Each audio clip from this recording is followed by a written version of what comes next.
I consider myself to be a pretty big RPG fan, with a higher preference towards the JRPG variant. But can you believe I've never played a single Ys game before? And there's at least 9 main entries now. As soon as I noticed there was a demo for the upcoming 9th game in the franchise, Monstrum Nox, I had to check it out and see what all the fuss was about. Hey, welcome to Little Big Animation. We're all about creating inspiring video games and animations to unleash your imagination, so you can realise your own creative dreams and share those with the world. Anyone who has followed me with my Dreams content know that I love survival horror and RPG games, so much so that I'll be making more videos based on these genres outside of Dreams as well as within it. When it comes to specifically JRPG games, you could say that I'm a massive fan of Final Fantasy, having played every mainline entries and a few spin-offs. Final Fantasy would be the most obvious choice for many as it's the most mainstream, but they are excellent as well as every Kingdom Hearts entry. Most of my other JRPG adventures are more limited though. A little bit of Dragon Quest VIII, some Disgaea games, a few Tales of, Nier, Ni no Kuni, but with these games I haven't sunk in anywhere close to FF. So having looked around for various JRPG channels here on YouTube and watching numerous countdown videos of their personal favourites, Ys always seems to appear. So let's talk about a little bit of my personal history with Ys. I have heard of the franchise in recent years since Celceta, which arrived on the PlayStation Vita, with Origins and Lacrimosa of Dana following on from that.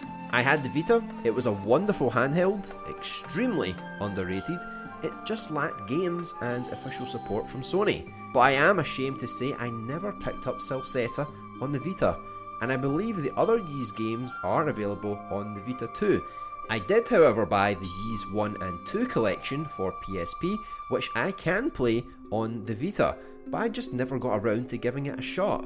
Therefore, this latest game on the PS4 will be the first time I've actually played a Ys game. Only fans of the franchise and other JRPG enthusiasts can tell me if 9 would be the best place to start, and even if it's just as good as previous entries. But the demo is what I have available for now. The demo consisted of 2 dungeons, each allowing you to explore, battle and face off against a boss within a 20-minute time limit.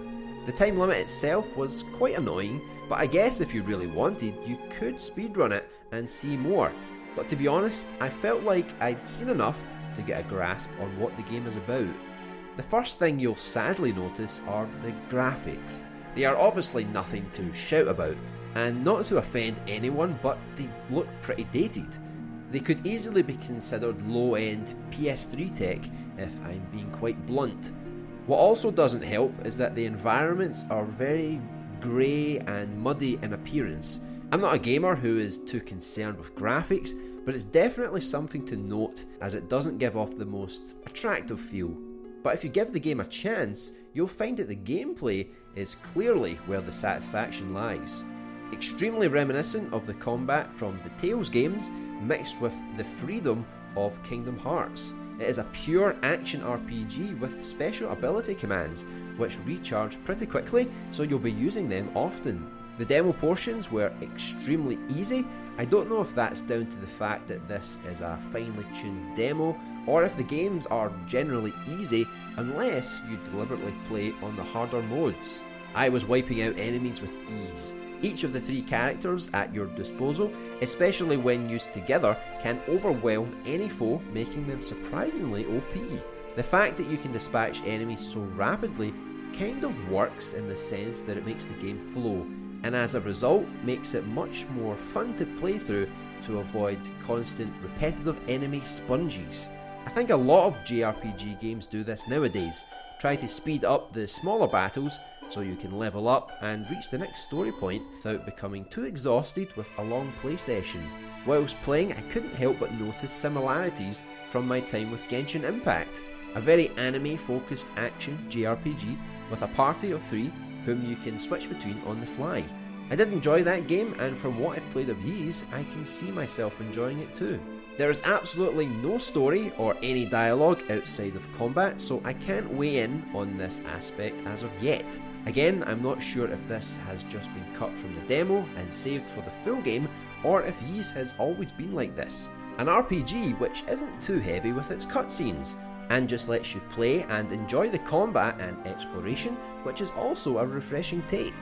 All I know about the story of Ys is that you always have the same main character across all of the games. Each game has its own unique story though, so I believe you can jump into any game and not feel the need to recap the previous ones. It would be nice to know what fans think the best order would be to play the games. You'd expect most games to be played in numerical order, but not all of the games in the series are so easily available, and some are more dated and perhaps haven't aged as well. My gut tells me to at least start with the remake of the original 2 games from the PSP, and then move on to the PS remake of the 3rd game as well as the 7th. But if there are any fans out there who think I should dive straight into 8 or the new 9th installment, I'm all ears. Are any of you a fan of the Ys franchise? Would you like to see more Ys content? Let's discuss down in the comments below, and subscribe if you're new here. We are all about creating inspiring video games and animations to unleash your imagination, so you can realise your own creative dreams and share those with the world. If you'd like to support us on our quest to provide you with the very best inspiring content, consider becoming a channel member by clicking the join button below, which comes with additional exclusive perks such as early access to our demos, behind the scenes content, your name in the credits, along with custom channel badges and emojis. You can also explore our Patreon page or our Teespring store if you'd like to get your hands on some cool new merch. All links can be found in the description below. Thank you. Would you like to see even more inspiring content? Click on one of our videos on your screen now. You can also subscribe by clicking on our little red imp. See you in the next JRPG video.